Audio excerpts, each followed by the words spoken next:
आगे बढ़ते हैं नाजरीन और आपको अमेरिका की तरफ लेकर चलते हैं। अमेरिका में नो किंग्स तहरीक के तहत सदर डोनाल्ड ट्रंप के ख़िलाफ़ बड़े पैमाने पर मुजाहरे हो रहे हैं। मुजाहरे काफ़ी ज़्यादा शहरों में हो रहे हैं और न्यूयॉर्क में, वाशिंगटन में, शिकागो में, लॉस एंजलिस में तकरीबन 2700 से ज़ायद मकामात पर ये मुजाहरे हुए हैं, जिनमें लाखों अफराद ने शिरकत की है और मुजाहिरीन ने ट्रंप की पॉलिसियों को आमराना करार देते हुए उन पर सख्त तनकीद की है।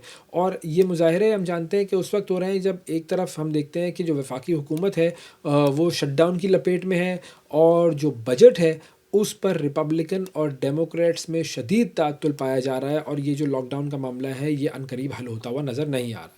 जो मुजाहिरीन थे उनका कहना ये था कि ट्रंप की जो हुकूमत है वो फ़ौजी ताकत के ज़रिए जाबिराना इक़दामात कर रही है, जैसा कि तारिकीन वतन के ख़िलाफ़ छापे पड़ रहे हैं, मुख्तलिफ़ जो ऐलानात हैं जो डोनाल्ड ट्रंप की तरफ से गाहे बगाहे होते रहते हैं। मुख्तलिफ़ शहरों में लोग वो गुब्बारे और रंगीन लिबास और मुजस्मे लेकर सड़कों पर निकल आए हैं। न्यूयॉर्क का जो टाइम स्क्वायर है उसमें तकरीबन 1 लाख से ज़ायद अफराद ने एहतजाज किया था। सियाटल में तकरीबन 25,000 अफराद ने 1 मील लंबी परेड निकाली थी। तो ये एक बहुत बड़ी सिचुएशन जो है जो कि अमेरिका में डेवलप हो रही है। आगे बढ़ते हैं और आपको भारत की तरफ लेकर जाते हैं। भारत में खांसी का शरबत बच्चों के लिए बिल्कुल जहरीला साबित हो रहा है। 20 से ज़ायद जानें जा चुकी हैं।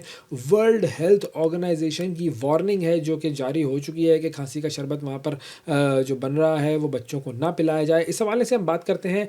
हमारे साथ मौजूद हैं डॉक्टर राना जवाद असगर साहब, उनसे बात करते हैं। अस्सलाम वालेकुम सर, बहुत शुक्रिया आपका प्रोग्राम के लिए, आपने वक्त निकाला। अब सबसे पहले मैं आपसे ये जानना चाहूँगा, आप थोड़ा सा मेडिकल जो पॉइंट ऑफ व्यू है उससे हमें समझा सकेंगे बेहतर कि जो भारतीय जो खांसी का शरबत है उसमें पाया जाने वाला जो एक सब्सटेंस है डी एथिलीन ग्लाइकॉल, ये क्या है और ये इंसानी सेहत के लिए क्यों ख़तरनाक है?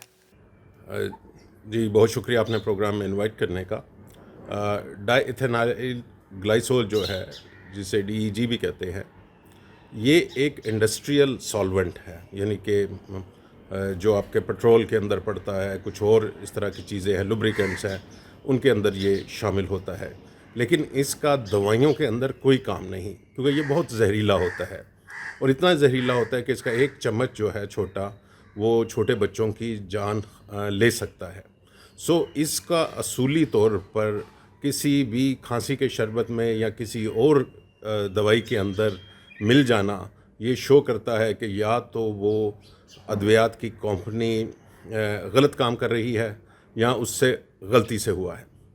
और ये क्यों करते हैं? और हमने पिछले सालों में हिंदुस्तान से भेजे गए हुए बहुत सारी इस तरह की खांसी के शरबतों से बच्चों की अमवात देखी हैं मुख्तलिफ ममालिक में।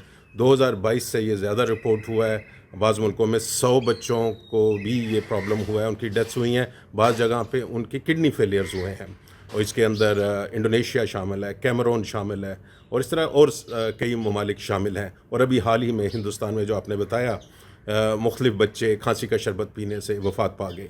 तो इसमें खांसी के शरबत से ज़्यादा जो मिलावट है वो उसका ज़िम्मेदार है। इसकी मिलावट इस वजह से की जाती है क्योंकि ये सस्ता होता है और जो अदर सॉल्वेंट जो उनको अपने खांसी के शरबत में डालने हैं वो महंगे होते हैं। तो इस तरह ये जो सस्ती बाज़ दफ़ा अद्वियात बनाने वाले, जिनको फार्मेसी का भी नहीं पता, फार्माकोलॉजिकल साइंस का भी नहीं पता, और वो मुख्तलिफ सिरप जोड़ के खांसी के शरबत और ये शरबत बना रहे होते हैं, उनमें ये ख़तरा बड़ा ज़्यादा होता है कि वो जो अप्रूव्ड इंग्रेडिएंट्स हैं वो डालने की बजाय सस्ते, कि उनको ये नहीं पता कि कितना जानलेवा है, लेकिन क्योंकि बाज़ार में सस्ता है तो उसको लेके उसमें शामिल कर देते हैं, जिसकी वजह से ये हादसात होते हैं। अच्छा, अगर खांसी के शरबत में जहरीले अज्जा हों तो क्या उसका कोई मुतबादिल इलाज मौजूद है जो कि मौसर साबित हो सकता है इस सूरत हाल में? देखिए, अगर खुदा न खास्ता किसी ने ऐसा शरबत पी लिया है, ख़ास तौर पे बच्चों ने, तो उसको उल्टियाँ आएँगी, उसको फ़ौरी तौर पे उसमें पेट में दर्द होगी। तो ये अलामत आएँ किसी भी दवाई पीकर, वो खांसी का शरबत हो या कोई और शरबत हो, आप फ़ौरी तौर पर अपने बच्चे को किसी अच्छे डॉक्टर के पास, मुस्तनद डॉक्टर के पास या हॉस्पिटल लेके जाएँ, क्योंकि हमें कोई पता नहीं कि उसकी ये वजह क्या है। अद्वियात के बाद मरीज़ की तबीयत संभलनी चाहिए, लेकिन अगर बच्चे की या मरीज़ की तबीयत बिगड़ रही है तो आपको फ़ौरी तौर पे किसी मुस्तनद डॉक्टर से रब्ता करना चाहिए। اچھا، کچھ عرصے قبل سوشل میڈیا پر میں نے ایک خبر اور بھی دیکھی تھی، اس میں یہ میں نے دیکھا کہ خبر یہ تھی کہ ایک ماں نے کھانسی کا شربت دودھ میں ملا کر بچوں کو دیا جس سے ان کی موت ہو گئی، تو کیا ایسا بھی ممکن ہے؟ دیکھیے، بچوں کو کوئی بھی دوائی دیتے ہوئے، وہ کھانسی کا شربت ہو، کسی اور چیز کا شربت ہو، احتیاط کریں، ان نیسیسری دوائیاں نہ دی جائیں، خاص طور پہ کھانسی کے شربت یا الرجی کی دوائیاں، کیونکہ ان کے اندر سیڈیشن ہے۔ میں جب پریکٹس کرتا تھا، کلینکل پریکٹس کرتا تو مجھے یاد ہے کہ بعض دفعہ والدین آ کر کہتے تھے جی اس کو بچے کو کوئی سونے والی دوائی دے دیں ساتھ، رات پوری جاگتا رہتا ہے، ہم بہت تنگ ہوتے ہیں، تو یہ بڑا خطرناک ہے۔ ظاہر ہے میں نے تو کبھی نہیں دی اور نہ میں اس کو ایڈوائز کر سکتا ہوں، کیونکہ اگین بچوں کے اندر کیپیسٹی نہیں ہے اتنی زیادہ کہ وہ سیڈیٹیوز کو برداشت کر سکے۔ ایک بڑی عمر کا آدمی تو برداشت کر سکتا ہے، تو اس کو دوائی اتنی ہی دیں جو اس کے مرض کے لیے ضروری ہے۔ ان نیسیسری دوائیاں کہ جی بچہ رات کو بہت تنگ کرتا ہے، ماں باپ سو نہیں سکتے تو کہتے ہیں چلیں کھانسی کا شربت تھوڑا سا پلا دیں، یہ سو جائے گا، ہم بھی سو جائیں گے، یہ انتہائی خطرناک عمل ہے اور لوگ اس کے بارے بات نہیں کرتے۔ لیکن میں آپ کو اپنا قصہ بتا رہا ہوں کہ میرے پاس مریض بعض دفعہ ماں باپ ایسے آیا کرتے تھے، ینگ پیرنٹس جنہوں نے نیا ان کا بچہ ہوتا تھا اور اس کو پالنے کی کوشش کر رہے ہوتے تھے، اور وہ ایکچولی ڈاکٹر سے ہی ڈیمانڈ کر رہے ہوتے تھے کہ انہیں پتا تھا کھانسی کے شربتوں میں بچہ سو جاتا ہے۔ تو میرا یہ ہوگا کہ بچے کو کھانسی کا شربت سیڈیشن والا جس کے اندر سیڈیٹیو ہے وہ نہ دیجیے، صرف ڈاکٹر کے مشورے کے ساتھ مختصر مقدار کے اندر اور مختصر مدت کے لیے، جب تک اس کو ضرورت ہے، اس کو واقعی میڈیکلی ضرورت ہے، اس وقت تک آپ یہ دوائی دیں۔ اس کے بعد ایک قطرہ بھی ان نیسیسری دوائی کا نہ بچے کو دینا چاہیے، نہ کسی اور مریض کو دینا چاہیے۔ اور بچوں کے لیے کھانسی کا جو شربت ہے وہ استعمال کرتے وقت والدین کو کن احتیاطی تدابیر کا خیال رکھنا چاہیے؟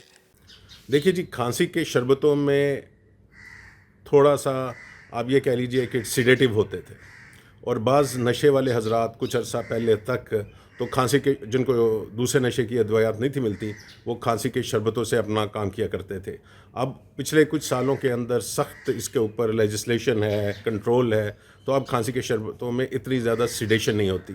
لیکن بچوں کا مسئلہ یہ ہوتا ہے کہ تھوڑی سی بھی سیڈیشن، کیونکہ ان کا جسم چھوٹا ہوتا ہے تو ان کے لیے وہ بہت زیادہ ہوتی ہے، تو اس وجہ سے جب بھی آپ بچوں کو دوائی پلا رہے ہوں تو انشور کریں کہ اس کی دوائی کی جو آپ کو ڈاکٹر نے بتایا ہے ڈوز اس سے زیادہ نہ ہو، کیونکہ اگین بچوں کا جسم بہت چھوٹا ہوتا ہے اور ان کے اندر اتنی کیپیسٹی نہیں ہوتی کہ اگر اوور ڈوزیج ہو جائے تو اس کا وہ سامنا کر سکیں یا اس سے نکل سکیں۔ تو بچوں کے لیے خاص طور پہ جو بھی آپ کو ڈاکٹر نے کہا ہے ادویات کو اسی طریقے کے ساتھ اور اسی مقدار کے ساتھ آپ نے استعمال کرنا ہے، اپنا نہیں ذہن لگانا۔ اور اگر آپ کو لگ رہا ہے کہ دوائی ننگی باہر رہ گئی ہے، اس کا ڈھکن نہیں تھا بند یا اس کی شکل خراب ہوئی ہے، تو اس کو استعمال نہ کیجیے۔ ہاں، جو چیز آپ کو صحیح نہیں لگ رہی اس کو بہتر ہے کہ آپ استعمال نہ کریں۔ بہت شکریہ ادا کریں گے ڈاکٹر رانا جواد اصغر صاحب ہمارے ساتھ موجود تھے ناظرین، اور بات ہو رہی تھی کہ کھانسی کا شربت جو ہے وہ لوگوں کی موت کا سبب بھی بن سکتا ہے۔